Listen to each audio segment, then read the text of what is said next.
सबसे पहले आप सभी मीडिया से आए साथियों का हार्दिक अभिनंदन, स्वागत।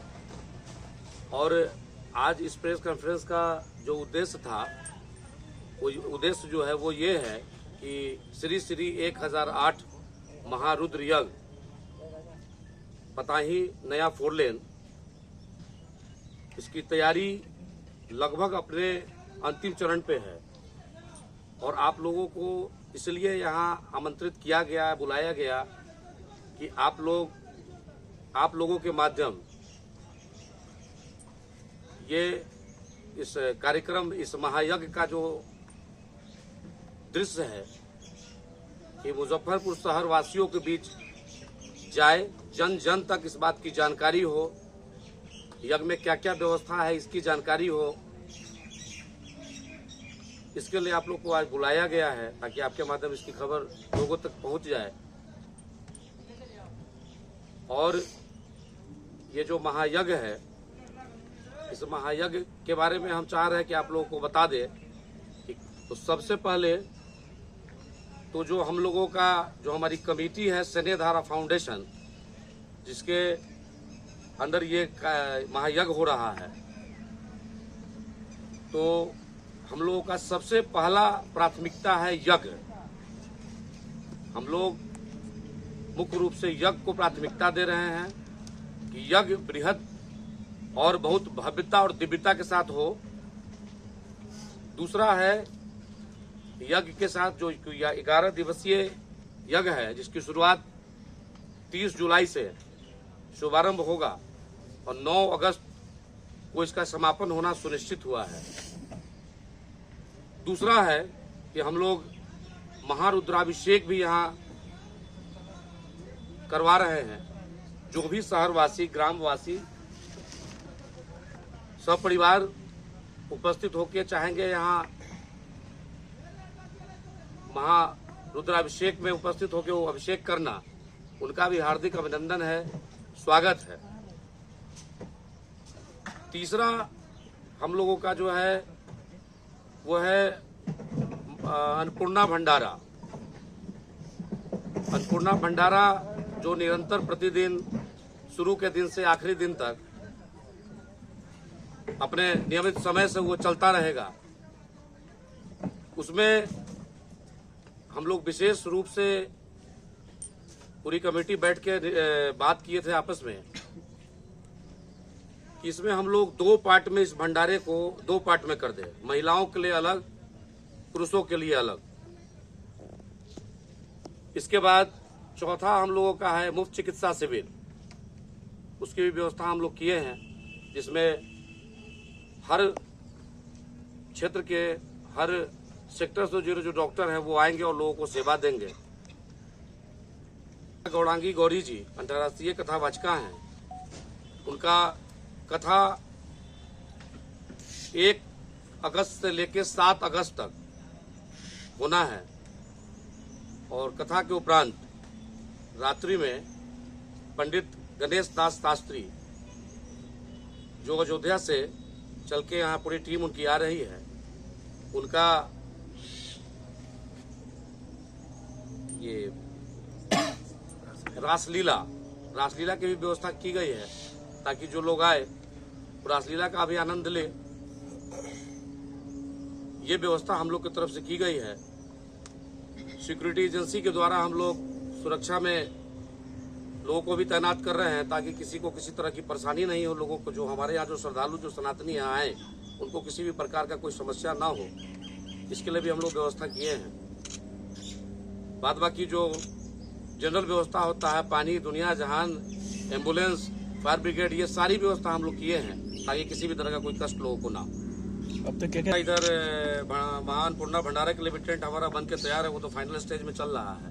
इधर जर्मन पंडाल कथा के लिए ये भी आप देख रहे हैं कि इसका भी अभी 2-4 दिन समय है, तो हमको लगता है कल शाम तक ये भी फाइनल हो जाएगा। यज्ञशाला हमारा तैयार है, मूर्ति भी हमारा लगभग तैयार है। अब फाइनल होने का जो उसका जो हो रहा है व्यवस्था वो हो रहा है, वो भी कल से परसों तक फाइनल हो जाएगा। कितने लोगों से क्या तो यही आग्रह, यही अपील होगा कि इस महायज्ञ में सब लोग आए, सब परिवार आए, अपनी उपस्थिति दर्ज कराए और इस यज्ञ के बारे में जो लोग यहाँ आए वो निश्चित रूप से इस यज्ञ की भव्यता और दिव्यता को बढ़ाने के लिए अपना योगदान दे, यही लोगों से अपील होगा। ये विशेष हम लोग एक अपना टीम कमेटी जो है टीम बनाए हैं, कुछ लोगों को ये जिम्मा दिया गया है और सुरक्षा कर्मी जो प्रशासनिक व्यवस्था जो होगा वो अलग होगा, मेरी कमेटी के भी लोग होंगे, प्लस महिला सुरक्षा कर्मी जो प्राइवेट जो हम लोग हायर कर रहे हैं किए हैं उसमें भी महिलाएं होंगी, महिलाओं के लिए महिलाएं रहेंगी। मनीष कुमार सिंह, जगह अध्यक्ष। सौजन्य से सभी शहरवासी ग्रामवासियों को जानकारी दी जा रही है कि आपके पताही गांव में जो 4 लेन से सटा हुआ जगह है, वर्तमान में हम लोग यहाँ बैठे हैं। श्री श्री 1008 महारुद्र यज्ञ का आयोजन किया गया है और यज्ञ करने से सभी लोग जानते हैं कि एक दिन का यज्ञ घर में करते हैं तो कितनी परेशानियों का सामना करना पड़ता है। और यहाँ हम महारुद्र जो बच्चे जानते हैं कि एकादश रुद्र, तो 11 दिनों का हम ये आयोजन किए हैं। महामेला का, महायज्ञ का आयोजन, और कहा गया है कि सर्वदेवात्मको रुद्र अभिषेक प्रिय। इसको देखते हुए प्रत्येक दिन महा अभिषेक का भी आयोजन रखा गया है, जिसमें महादेव का पार्थिव लिंग का शिव पुराण में उल्लेख है कि मिट्टी का शिवलिंग बनाकर और नमक चमक 9 नमस्ते 2 समस्ते पूर्ण अभिषेक भगवान शिव पर दशोपचार द्वारा दूध, दही, घी, मध, शक्कर, पंचामृत द्वारा ईख का रस, फल का रस और भी जितनी सामग्रियाँ भांग, धतूर वगैरह जो अभी श्रावण मास में मिलने वाले फल, फूल, पत्ती हैं, सबको भोलेनाथ पर चढ़ाकर पूजन अभिषेक किया जाता है, जिससे भगवान प्रसन्न होते हैं। और सभी हमारा सनातन इतना अच्छा है कि अकेले हमारे लिए, आपके लिए नहीं, इसमें कहा गया है कि विश्व का कल्याण हो, यानी कि पूरे विश्व को देखते हुए विश्व के जन समूह को, जीव जंतुओं को, केवल मानव जनजाति नहीं, जितने भी जीव जंतु हैं सबों के लिए यह अनुष्ठान, यह प्रयोग और यह महायज्ञ किया जाता है, जिस सबका कल्याण हो, सबका जो है विकास हो। और इसी को देखते हुए यह महायज्ञ रखा गया है, जिसमें आप अध्यक्ष साहब बताए हैं कि सारी सुविधाओं का विशेष ध्यान दिया गया है, जिसमें महिलाओं का अभी पूछे हैं एक बंधु कि विशेष ध्यान रखना चाहिए, तो यहाँ पे महिला सिक्योरिटी का भी व्यवस्था अच्छी तरह किया गया है। CCTV वगैरह का व्यवस्था है, हर जगह चप्पे चप्पे पे कैमरा रहेगा जो निगरानी करेगा, एक एक पल का खबर हमारे सदस्यों तक पहुंचाएगा, ताकि कोई भी अनहोनी नहीं हो, सभी लोग अच्छे से आए और यज्ञ का आनंद लें, मेला का आनंद लें। और भंडारा में प्रसाद, महाप्रसाद, अन्नपूर्णा प्रसाद बनेगा, प्रसाद पाकर ही कहीं जाए। और करीब 2000-3000 आदमी आराम से रुक सकते हैं, जिनके लिए AC पंडाल की व्यवस्था भी करवाई गई है। ठीक है, मेरा नाम आचार्य रवि पांडे हुआ, मैं इस यज्ञ का आचार्य। महादेव पावन माह सावन जो है, इसका आप सभी मीडिया बंधुओं को हार्दिक बधाई, शुभकामनाएं। श्री श्री 1008 रुद्र महायज्ञ जो होने जा रही है उसका मैं मुख्य आचार्य हूँ, मैं यजमान हूँ। श्री श्री 1008 रुद्र फिर से कीजिए। सावन मास की आप सभी पत्रकार बंधुओं को हार्दिक बधाई, शुभकामनाएं। श्री श्री 1008 रुद्र महायज्ञ जो पताही में न्यू 4 लेन के पास हो रहा है, इसका कलश यात्रा 30 जुलाई को मधौल मठ से कलश यात्रा प्रारंभ होगा, जो हमारे यज्ञ स्थल तक आएगा।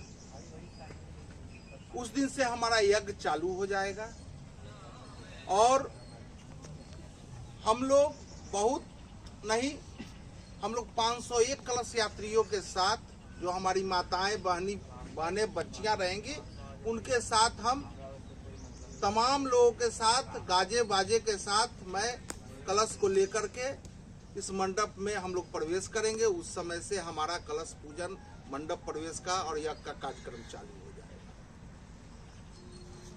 मां अन्नपूर्णा के भंडारा जो चलेगा उसमें हमारा 11 दिन का अलग अलग मेनू है, जो दिन के हिसाब से अलग अलग महाप्रसाद लोगों को प्रारंभ कराया जाएगा। महिलाओं के रुकने के लिए पूर्ण व्यवस्था है। हमारे जो कथावाचिका हैं पंडित गौरांगी गौरी जी, वो आ रही है, वो हम 2 सेक्टर में बांटेंगे। एक सेक्टर में पुरुष बैठेंगे, एक सेक्टर में महिलाएं बैठेंगी, और उस सेक्टर में भी अलग अलग ब्लॉक बनाया जाएगा जिसमें आने जाने की उचित व्यवस्था रहेगी, जो उनको किसी तरह का सुरक्षा जो है सो वो अपने आप को असुरक्षित महसूस नहीं करे।